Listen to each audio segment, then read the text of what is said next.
Então, vamos lá. O grupo de pesquisa, o GEPES, agradece as parcerias com o PEPED, da UNIT, o LAPATRA, Laboratório de Pesquisa em Arte e Tecnologia para o Trabalho, do Instituto Federal de Sergipe, Campus Itabaiana, o qual faço parte, o Grupo de Estudos e Pesquisa Colonização, Cultura e Educação, GEPSE, liderado pela professora doutora Vera Santos, além das parcerias com a Universidade Sofia e a organização EDU, as quais a nossa convidada faz parte na Itália. E antes de apresentá-la, direi como será a dinâmica do dedinho de prosa nessa tarde. Gerlândia fará sua apresentação em 50 minutos.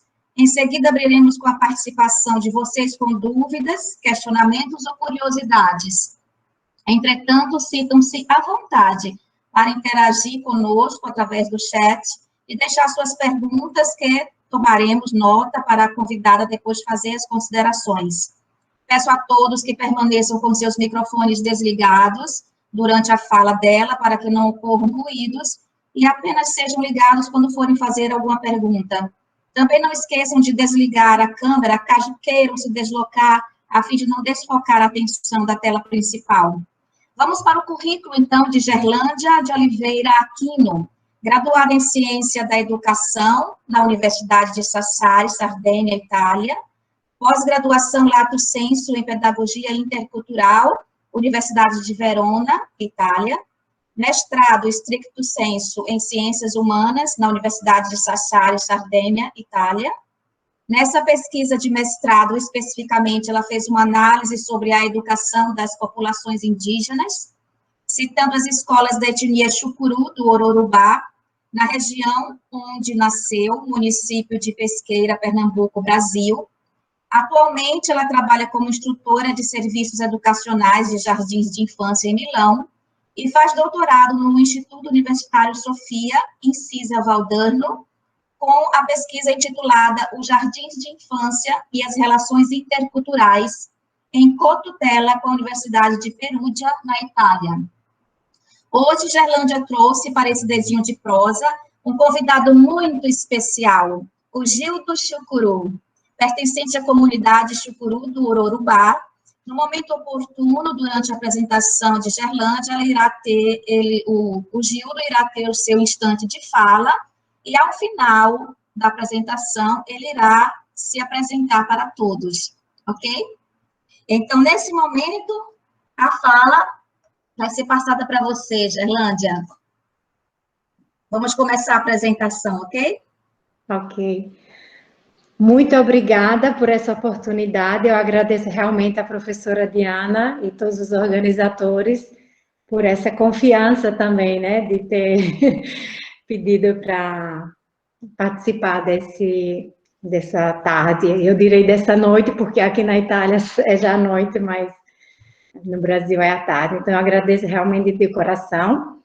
Eu aceitei esse convite com muito prazer, porque eu confesso que eu estou muito emocionada, porque é a primeira vez que eu falo ao Brasil das minhas pesquisas. Então, realmente, o coração bate, sendo brasileira, falar virtualmente no meu Brasil amado.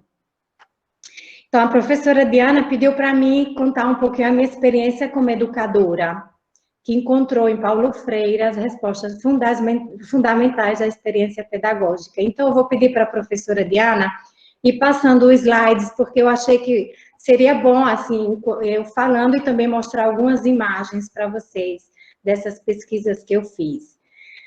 Aí a professora pode colocar já a primeira imagem. Então, Gerlândia, quando começar a apresentação, você aí me dá um sinal, ok? Tá certo.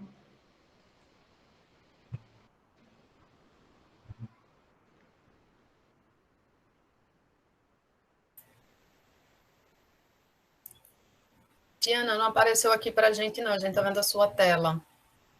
Cancele e recomece, por favor. Ok.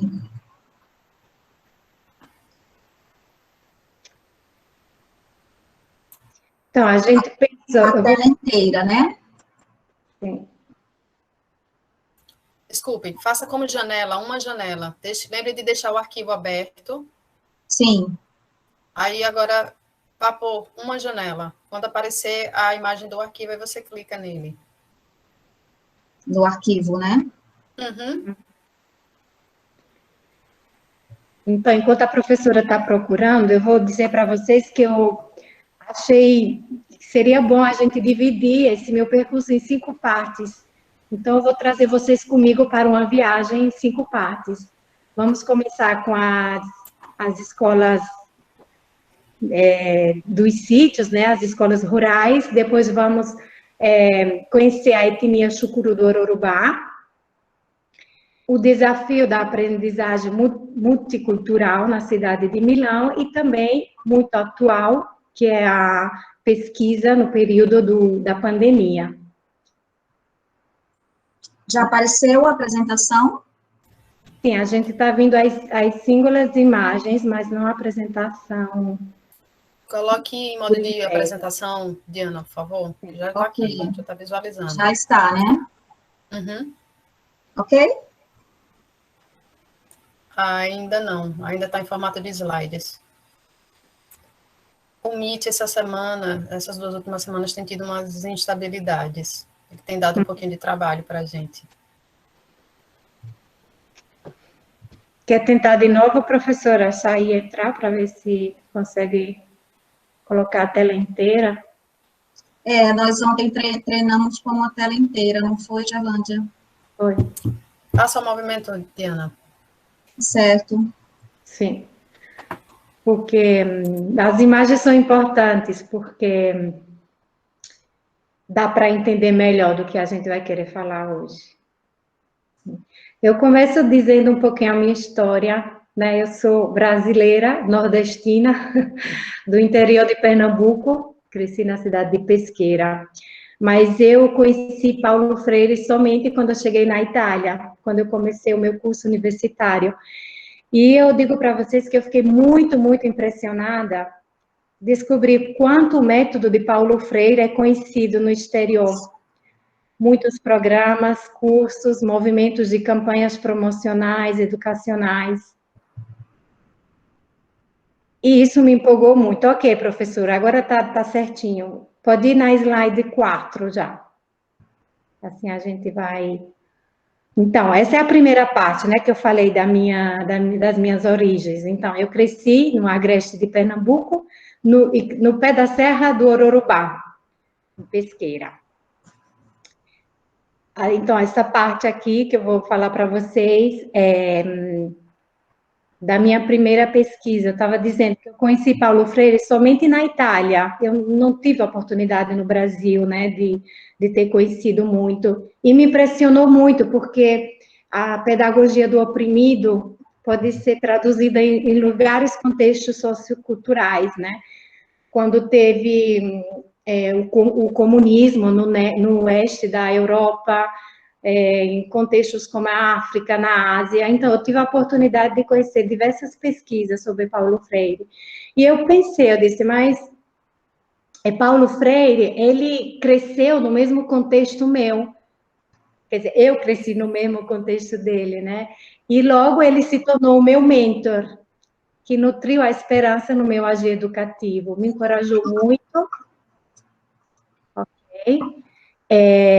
Foi esse exemplo de educador que me acompanhou na implementação. Pode parar aqui, professora. Adequado para a trilha do caminho do meu planejamento, coerente com os meus valores. Então, o que foi que me tocou em Paulo Freire, antes de tudo? Principalmente que cada educação teria que ter, cada agir educativo teria que ter a primacia da consciência crítica, que teria que ser desenvolvida num contexto educacional. Consciência crítica da palavra, né, o valor da palavra, pronunciar a palavra autêntica, que significa transformar o mundo e existir humanamente, dar o nome ao mundo e transformá-lo.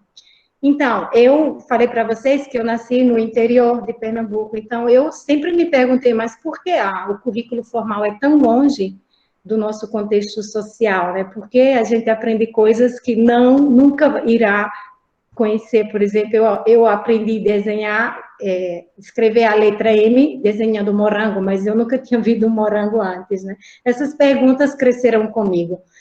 Então, quando eu tive que escrever, terminar minha graduação, eu quis ir dar um enfoque justamente nas escolas rurais do Brasil, né? E a pesquisa teve o título, Navegando na História da Educação do Brasil, análise de uma experiência educacional em Jaguaguara, porque estando aqui na Itália, eu procurei, junto com o meu professor, que talvez ele esteja conectado, algumas pessoas da Itália iriam tentar entrar também. Talvez esse meu professor, ele esteja aí, mesmo se não entendo português.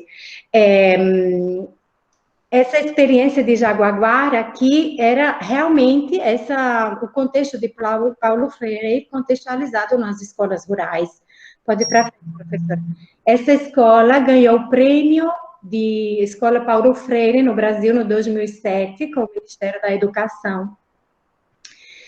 E essa escola é inspirada no método Paulo Freire, mesmo se tinha a pedagogia da alternância, porque um dos maiores problemas das escolas rurais no Brasil, né, eu individuei 3 problemas para o abandono das escolas. Um é a distância da casa das crianças e a escola. Eles tinham que fazer muitas léguas a pé para ir para a escola. E, logicamente, os pais tinham o problema da mão de obra, porque tinham que ajudar na roça. O segundo problema era isso que eu falei antes, né? O contexto sociocultural, o currículo formal era muito longe do que viviam as crianças. Não eram estimulados a aprender. E o terceiro fator muito importante também é porque, sendo no sítio, normalmente essas famílias trabalhavam para alguns proprietários terreiros, para alguns fazendeiros, que demitiam muito facilmente os pais dessas crianças e tinham que sempre se mudar de um lugar para o outro, ou então tentar procurar uma vida melhor na cidade grande. Em vez dessa escola de Jaguaguara, com o método de Paulo Freire, que procura ter uma pedagogia da autonomia, o sonho de Paulo Freire era que cada escola pudesse desenvolver o próprio projeto educativo, né? E que se tivesse essa realidade, essa unidade entre a teoria e a prática. Pode ir para frente, professora, com as slides. Então, um contexto educacional rural que dê ênfase a uma aprendizagem essencial para aquela criança. Pode ir para frente. O que foi que aconteceu nessa escola, né? Porque muitos pais, eu falei para vocês, tinham um problema que as crianças tinham que ajudar em casa, só que com essa pedagogia contextualizada, diferenciada, as crianças traziam para casa uma aprendizagem nova, por exemplo, a pedagogia da alternância fica um mês na escola, no interno, dormindo, comendo, e um mês nas casas, nas famílias. E os educadores viajavam para controlar como era o andamento desse período em casa. E as crianças voltando para casa ensinavam os pais como plantar melhor o coentro, como cuidar melhor dos animais, e não só, eles começavam a vender também o que produziam. Então, tinha uma transformação do contexto, em modo geral, seja econômico, mas também como aprendizagem. Pode ir para frente, professora?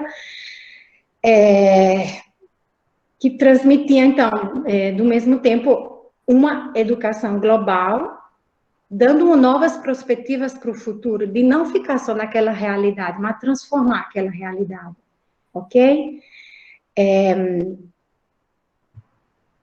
Pode ir para frente, professora, com os slides. Né? Não é só que a pessoa estuda para poder ter um trabalho, ou então trabalha porque tem para ir estudando, mas junto, trabalha e estuda ao mesmo tempo. Nessa escola eu encontrei uma unidade entre prática e teoria, ok? Aqui são vários espaços da escola.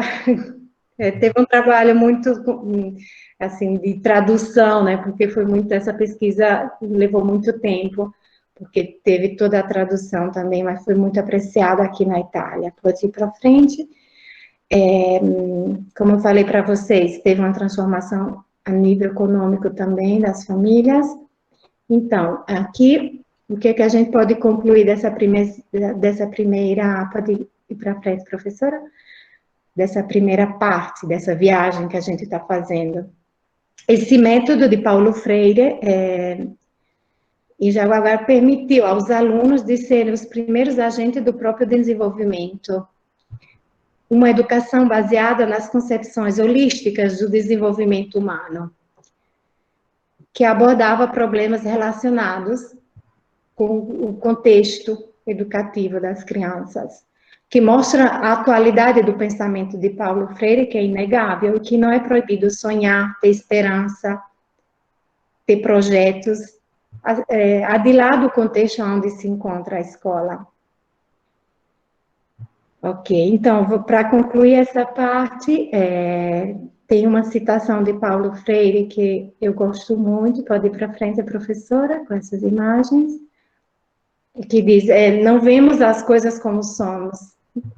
Nesse sentido, não há saberes mais ou saberes menos, há saberes diferentes, né? Não é que essas duas agências educativas, família e escola, são diferentes, que uma sabe mais do que as outras, mas juntos são saberes diferentes que se completam, e por isso a criança tem um desenvolvimento holístico, e o seu futuro pode ser diferente, transformado do contexto onde essa criança nasceu. Indo para frente, agora essa terceira parte,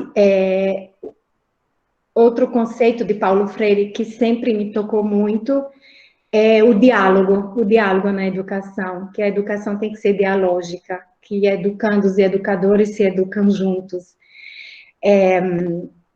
Porque esse diálogo para Paulo Freire tem as raízes no amor, na humildade e na fé nos homens. A fé nos homens, na humildade. Então, como é que eu pensei, como é que pode ter fé nos homens e diálogo num contexto educativo como no caso meu, né?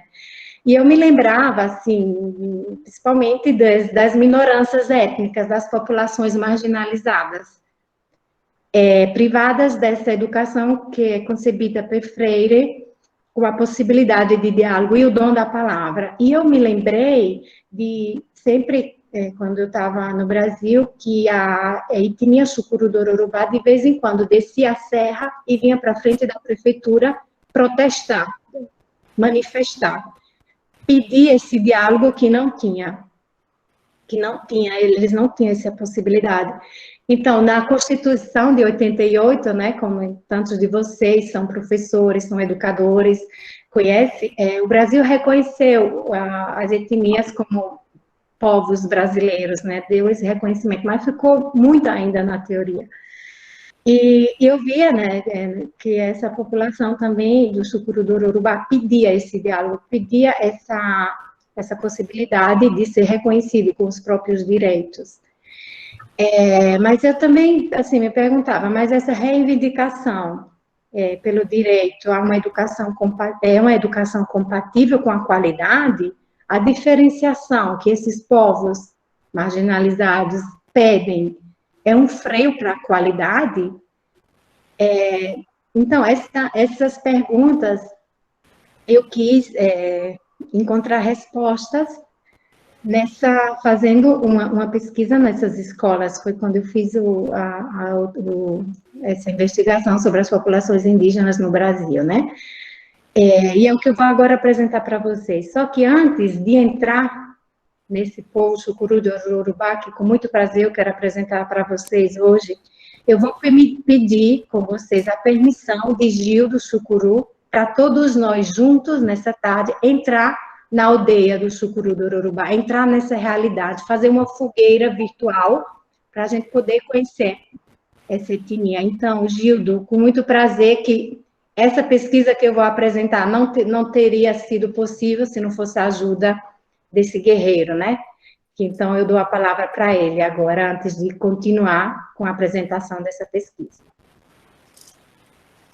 Eu queria, todas as atividades nossas, do nosso povo, a gente pede permissão aos encantos, aos encantados, aqueles que cuidam desse espaço onde a gente habita.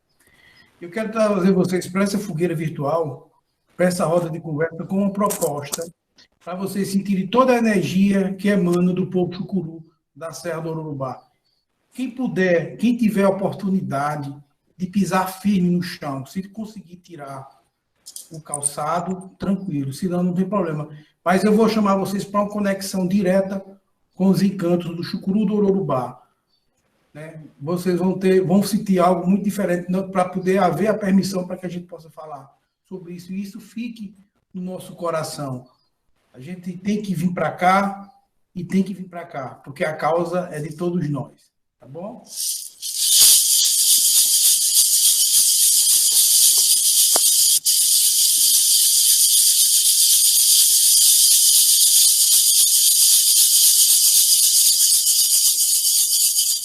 Reina, reina, reina, oh na reina, reina, oh na reina, reina, oh na reina, reina, vamos unir a força do Ororubá, vamos unir a força do Ororubá. Reina, reina, reina, oh na reina, reina, oh na reina, reina, oh na reina, reina, que se una a força do Ororubá, que se una a força do Ororubá. Reina, reina, reina, oh na reina, reina, oh na reina, reina, oh na reina, reina, vamos unir a força do Ororubá, vamos unir a força do Ororubá. Cabocla de pena, ela não bombeia. Cabocla de pena, ela não bombeia. Mas eu tava na praia, cessando areia, eu segurei esse ponto que não ele arreia. Mas eu tava na praia, cessando areia, eu segurei esse ponto que não ele arreia. Reina, reina, reina, oh na reina, reina, oh na reina, reina, oh na reina, reina, vamos unir a força do Ororubá, que se una a força do Ororubá. Salve a natureza, salve a terra, salve as águas, salve as matas. Salve o reinado encantado, salve os irmãos de luz, salve a cabocla de pena.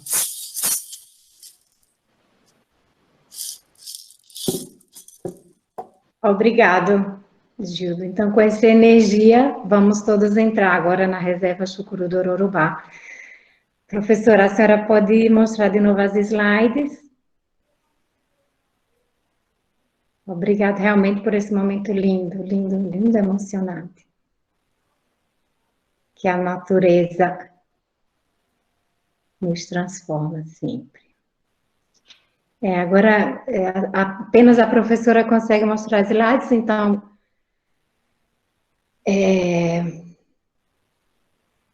Ok, está chegando.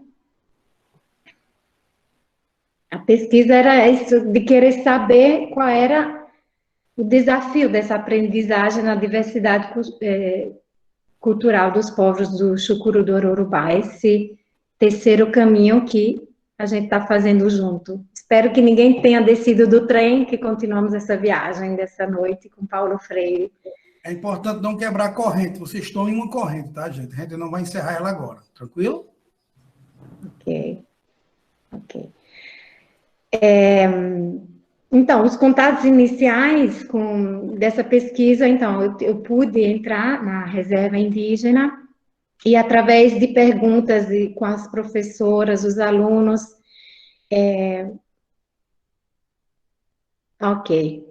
Pode ir para a próxima, professora? Essa aqui, então, é uma escola, essa pesquisa foi de 2016, que mostra a educação desse povo, que é diferenciada, incorporada no projeto de vida. desenvolvido nos últimos anos, que é uma escola para formar guerreiros.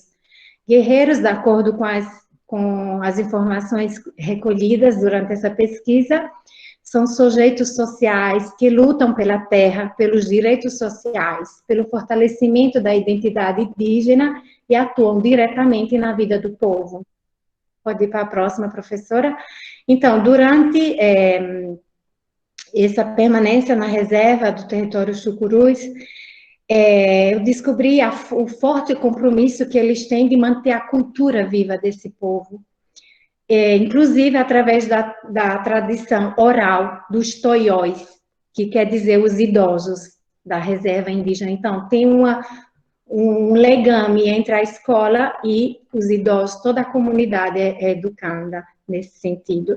Então, esses toióis são convidados para conversar com os alunos, transmitir os artesanatos e todos os conhecimentos. Vocês têm que saber que a língua chucuru conserva só 200 palavras, porque foram perdidas, né, com a colonização, também porque eles tinham que falar escondido, tinham que esconder a cultura deles. Então, aqui é o contexto da onde se encontra essa etnia, situada entre o território, são 3 áreas distintas, Ribeira, Serra e Agreste. Está entre Pesqueira e o município de Poção. Pode ir para frente, professora. Então, essa experiência teve, então, essa necessidade, esse desidério de transformar e de ter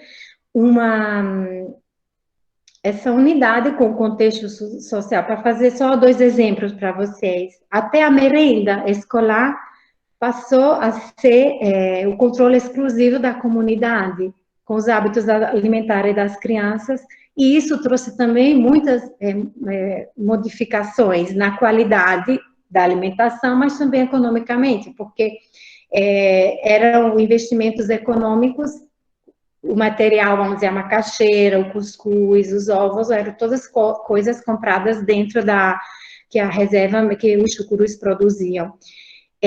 Também tentavam transmitir as manifestações religiosas e populares dentro da escola. A escola abriu a porta das suas aulas para entrar a cultura, e a cultura saía da escola também. Tinha essa união, a vida holística das crianças, né? Então, uma das manifestações é o toré, dessa materialização dessa religião indígena, que consiste numa dança coletiva, que pode contar com um número indefinido de participantes dentro das próprias escolas.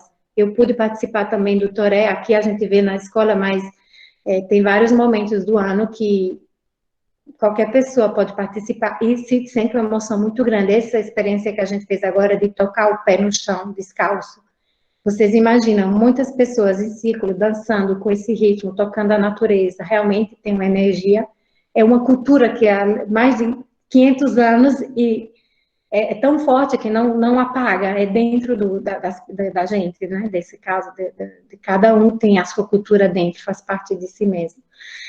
Então, esses ritos são articulados ao contexto escolar e demarcam a importância milenar dessa arte indígena. Pode ir para frente, professora? Pode continuar. Então, outro ponto importante é que a etnia chucuru foi a pioneira na articulação orgânica dos professores indígenas em Pernambuco, desejosos de iniciar uma escola não alienada da cultura do seu povo e em diálogo, ao mesmo tempo, com os conhecimentos produzidos pelos não-índios, com o currículo formal.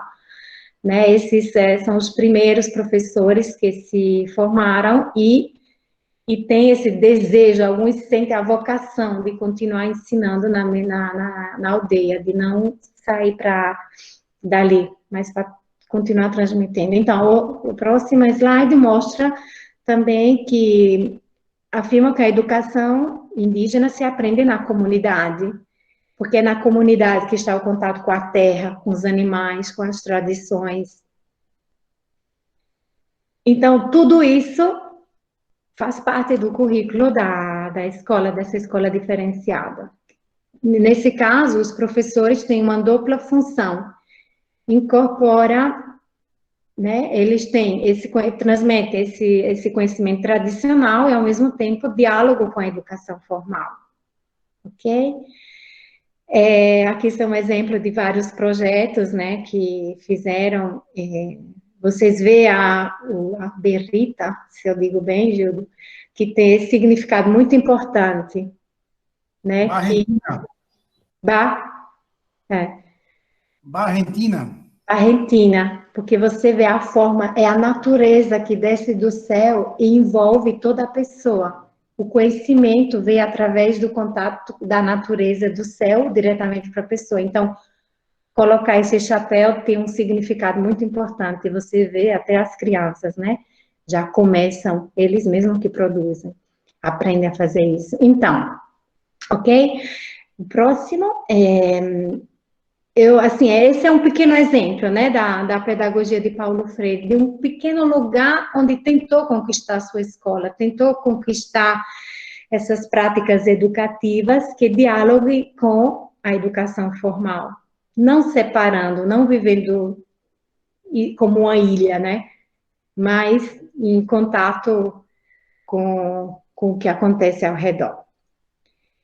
Ok, a próxima. Essa transformação do mundo juntos, que os homens juntos transformam o mundo juntos, que é uma relação também intergeneracional, não só com o contexto social, mas interno da escola ao mesmo tempo, ok? Então, aqui também encontrei essa frase, essa citação de Paulo Freire, que com certeza muitos de vocês conhecem. Ninguém educa ninguém, os homens se educam juntos com a mediação do mundo. Porque no transmitir a cultura, os idosos aprendem das crianças, as crianças aprendem com os pais transformam, né, também a mediação do mundo, porque outro exemplo muito prático dessa educação diferenciada é que também os horários da escola respeitavam o ritmo da aldeia, né, por exemplo, na quarta-feira tinha a feira da cidade, então a escola dava oportunidade de algumas crianças que tinham que ajudar os pais descer, porque é bem na serra a etnia, e vender os próprios produtos, os coentros, tomate, toda a verdura. Então, é bem contextualizada para transformar essa realidade.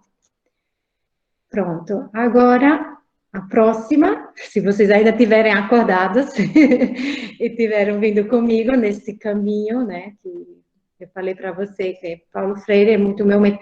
Isso aqui eu queria falar para vocês, porque nesse caminho que eu fiz também, né, Paulo Freire de contextualizar a educação, eu me encontrei pessoalmente como educadora em contextos muito diferentes, né, eu falei da ilha antes, da Sardenha, onde eu estudei, é uma ilha, e tinha outros problemas, né, a escola rural é diferente da uma escola diferenciada, indígena. E esse próximo passo também, que agora, depois, quando eu, da Sardenha, vim para Milão, eu encontrei nessa palavra de Freire, né? Não há educação sem humildade. A humildade, para Paulo Freire, é um conceito muito importante no agir educativo. E quando eu comecei a trabalhar como educadora no Jardim de Infância de Milão, eu me encontrei com uma cidade realmente multicultural. Pessoas de vários países. No Brasil, a gente é acostumado a ver uma pessoa de um olho diferente, de uma cor diferente da pele, que fala, mas já fala português. Você não diz aquele é um chinês, aquele é um africano, aquele é um brasileiro. Aqui a gente ainda, aqui eu digo na Itália, diz aquele é um africano, tem essa diferença, não tem esse costume.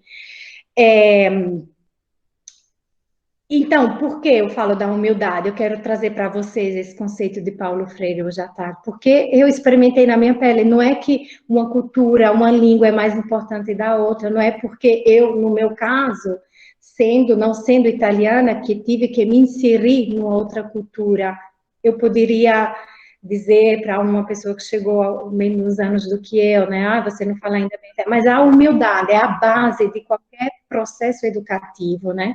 Então, é isso que eu vou trazer nessa pesquisa aqui, que eu fiz, que foi dividida em duas partes. A primeira parte, porque são todas pesquisas que eu fiz porque eu me questionava muito.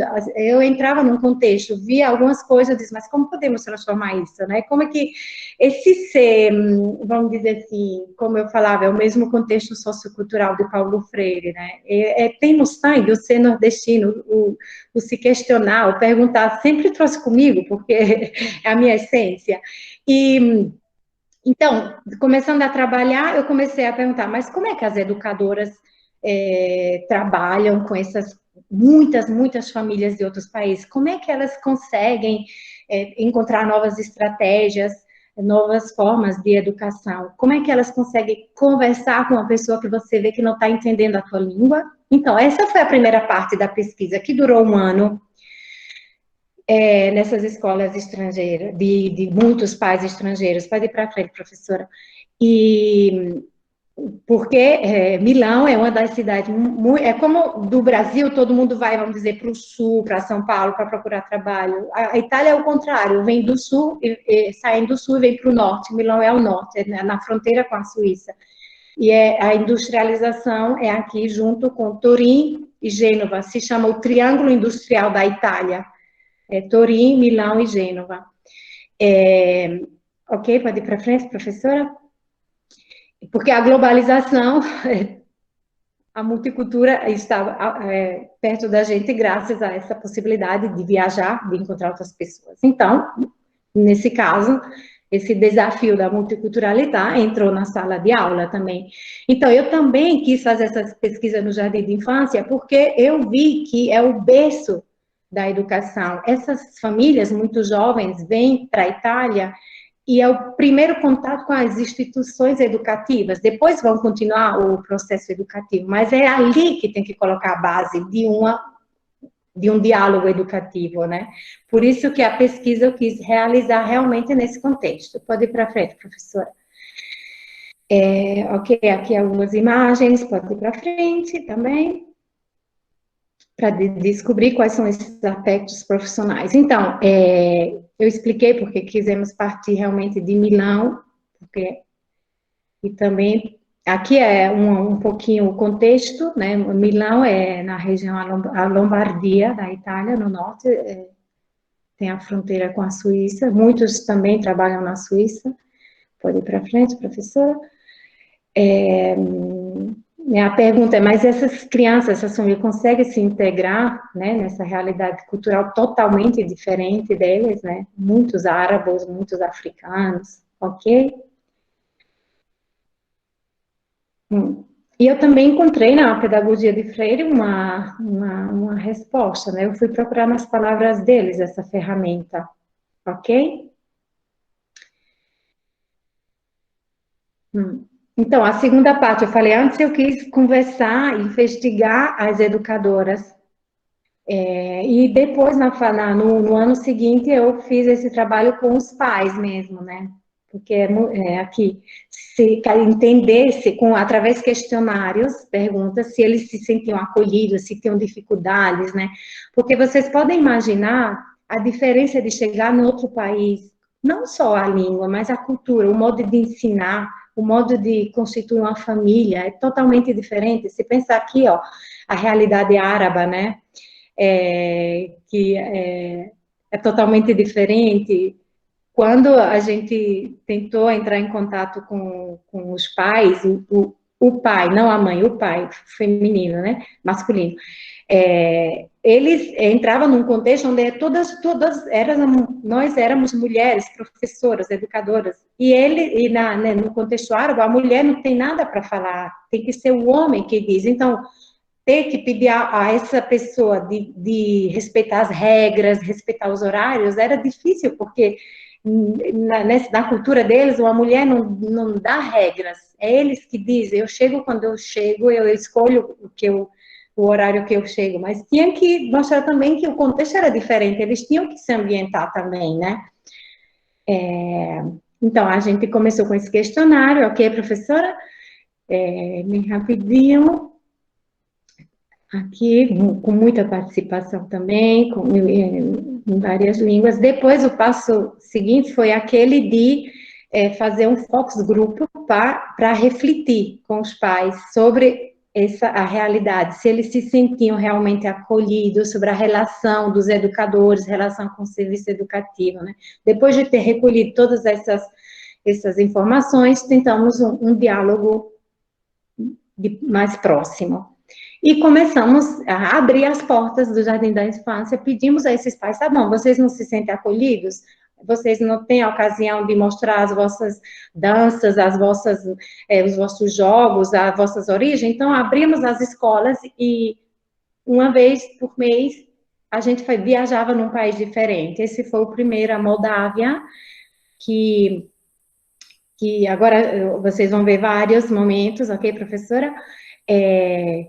Que aqui o Equador, e era tudo, fazer tudo na língua. Por exemplo, se era uma brincadeira, aí dizia, vamos contar até 3? Então, 1, 2, 3, contava na língua. Moldávia, no espanhol, no chinês, né? Ok? Aqui, esse exemplo é muito importante, porque eu tinha esse objetivo de temos que conquistar também, não só as mães, mas os pais, né? Só que eu falei para vocês que é difícil ter esse relacionamento com um contexto muito feminino. E muitos árabes, eles vêm para Milão e abrem pizzeria, e fazem o pão árabe. Então, esse pai aqui, ele veio ensinar para as crianças a fazer o pão árabe. O que foi importante desse momento? Porque é isso, né? A gente falou antes que não tem saberes mais e saberes menos, porque esse pai não era italiano, mas ele ensinou para todos os italianos a fazer o pão árabe. Deu a receita para todo mundo, foi todo mundo feliz para casa. Então, a filha dele estava orgulhosa, porque o pai dela estava ensinando alguma coisa para os outros pais, né? Ok? Aqui uma viagem com o chapeuzinho russo também, sempre aprendendo novas línguas, aprendendo novas cores, uma estética realmente diferente de um país para o outro, e as crianças já crescem acostumando disso. Ok, e cada um trazia o que sabia fazer. Essa família aqui da Venezuela, ele era jardineiro, e ele, cada criancinha tinha a sua florzinha, se chamava em espanhol o Cantinho das Flores, e durante o ano cada criança ia aguar a sua florzinha nesse cantinho que a gente criou, multicultural. Ok? E fizemos uma viagem ao mundo, com os sabores também, uma grande festa, que cada um trouxe a comida típica, as músicas, porque quando come, depois começa a dançar, e foi uma viagem realmente, ok?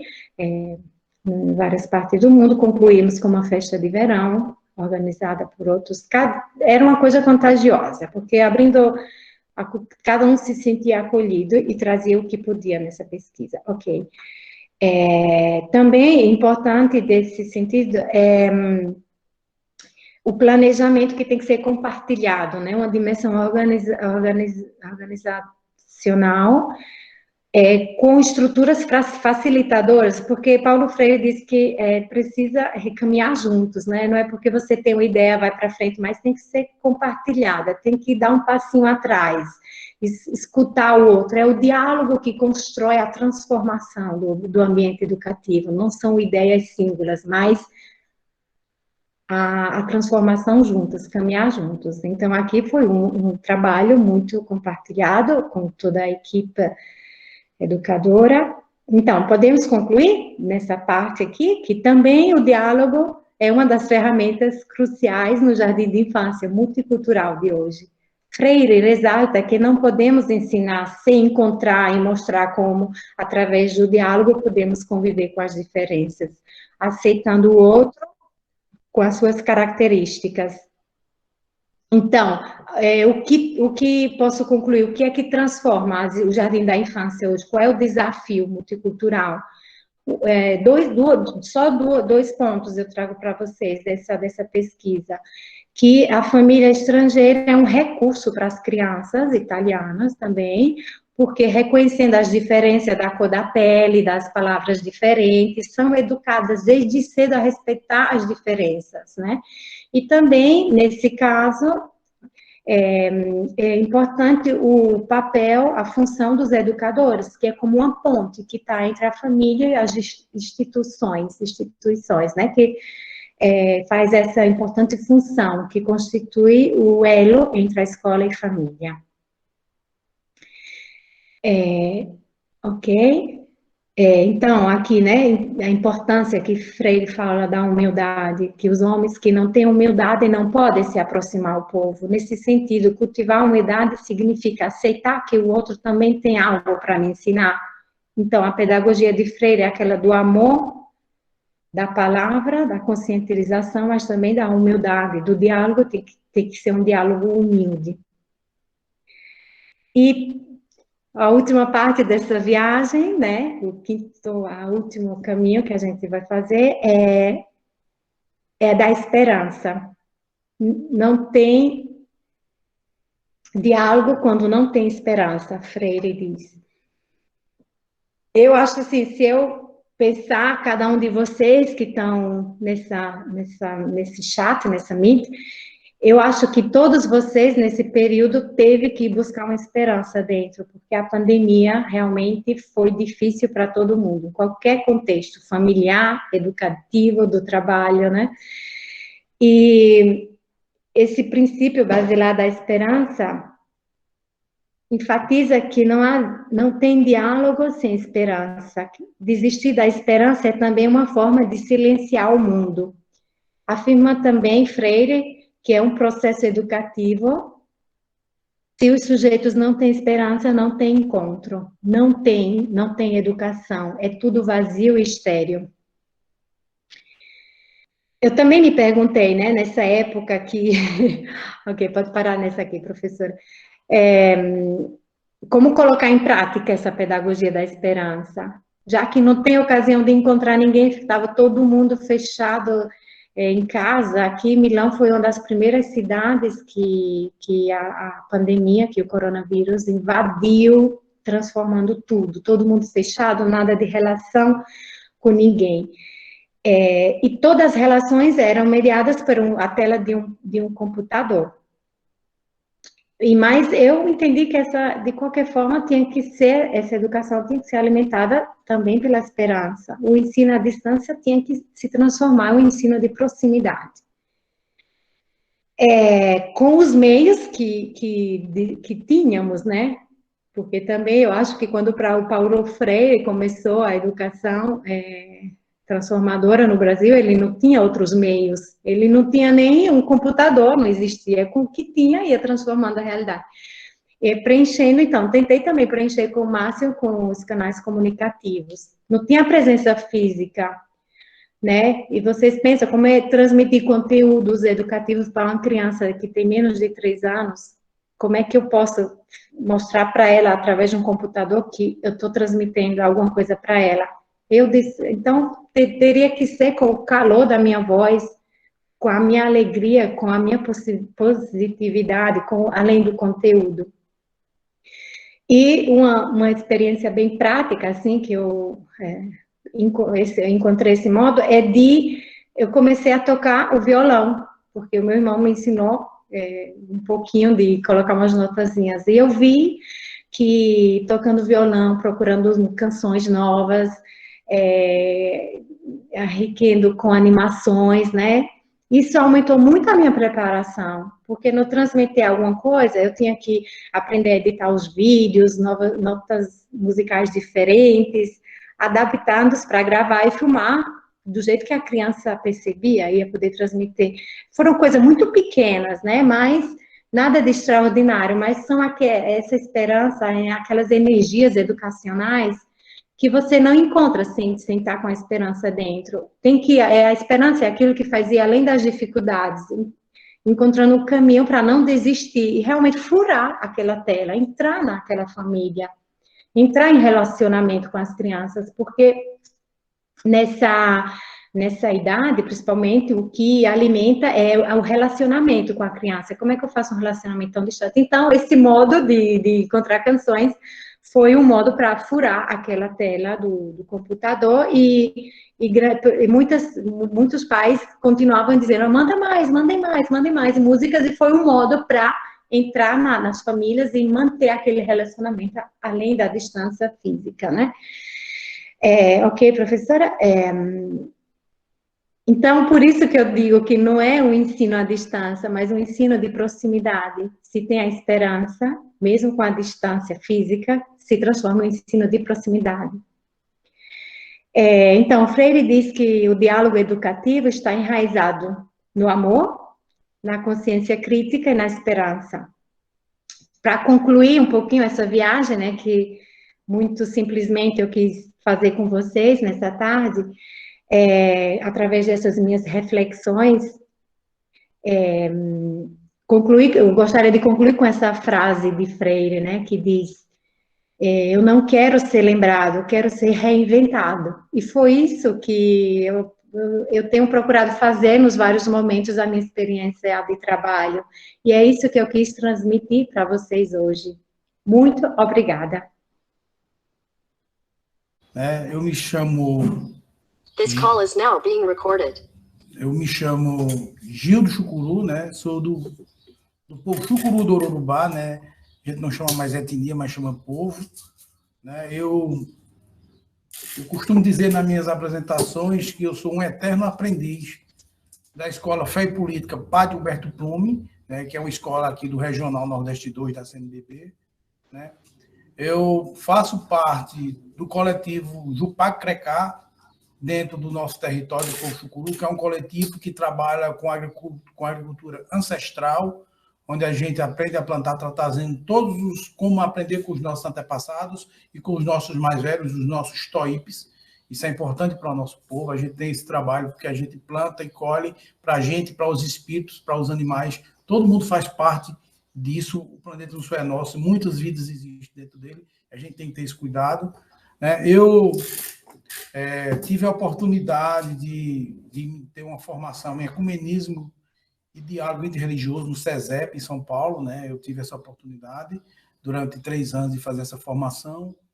Faço parte da comunidade Bremen, é a comunidade do monge Marcelo Barros, a gente trabalha com espiritualidade libertadora, com diálogo intergeracional, né? E onde a gente também traz o ecumenismo muito forte nesse trabalho nosso da nossa comunidade Bremen, né? E aí a gente está aí, né, nessa luta, nesse corre-corre da vida e tendo a oportunidade de falar um pouco do nosso povo, né? Um pouquinho, porque assim, até um pouco assustador para a gente, preocupante, porque a gente falar para pessoas que já são letradas, que já são da universidade, a gente fica um pouco acanhado, porque não é fácil, né?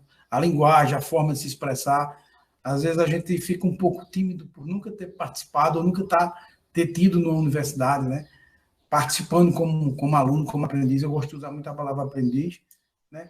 Mas é feliz. Eu queria falar só um pouquinho, se vocês me permitissem, me dessem 2 minutinhos para falar só um pouco da importância da educação do povo Chucuru. Como ela foi pensada pelo cacique Chicão, pelo nosso cacique Mandaru, que agora no dia 20 vai fazer 23 anos que ele tombou, que ele foi assassinado, né? Depois da nossa conquista do nosso território, a retomada do território, na homologação e a demarcação em 1996 e 98, ele foi assassinado. Mas ele trazia a importância da educação, ele lutou na Constituinte por essa educação específica e diferenciada. E para nós, para o nosso povo, é de suma importância a participação dos pais na educação.